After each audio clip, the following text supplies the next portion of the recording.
നാടിനെ കണ്ണീരിലാഴ്ത്തിയ വാൽപ്പാറ വാഹനാപകടത്തിൽ ചികിത്സയിലായിരുന്ന ഒരാൾ കൂടി മരിച്ചു.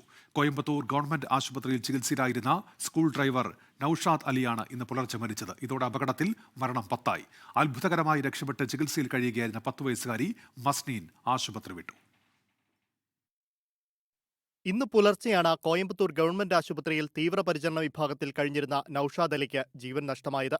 കഴിഞ്ഞ ദിവസങ്ങളിൽ നൌഷാദിന്റെ ആരോഗ്യനില മോശമായി തുടരുകയായിരുന്നു. സ്കൂളിലെ പാചകത്തൊഴിലാളിയായിരുന്ന സാജിദയുടെ മകൻ ഷഹദിൻ, മുഹമ്മദ് ഫായിസ് എന്നിവർ ഇപ്പോഴും കോയമ്പത്തൂരിൽ ചികിത്സയിൽ തുടരുകയാണ്. ഇതിനിടെ പരിക്കേറ്റ് പെരിന്തൽമണ്ണയിലെ സ്വകാര്യ ആശുപത്രിയിൽ ചികിത്സയിലായിരുന്ന മസ്നീൻ ആശുപത്രി വിട്ടു. അപകടത്തിൽ മരിച്ച ഷക്കീല ടീച്ചറുടെ മകളാണ് മസ്നീൻ. ദുരന്തത്തിൽ നിന്ന് അത്ഭുതകരമായി രക്ഷപ്പെട്ട മസ്നീൻ പെരിന്തൽമണ്ണ സ്വകാര്യ ആശുപത്രിയിലെ സർജിക്കൽ ഐസിയുവിൽ 4 ദിവസമായി ചികിത്സയിലായിരുന്നു. 24 മലപ്പുറം.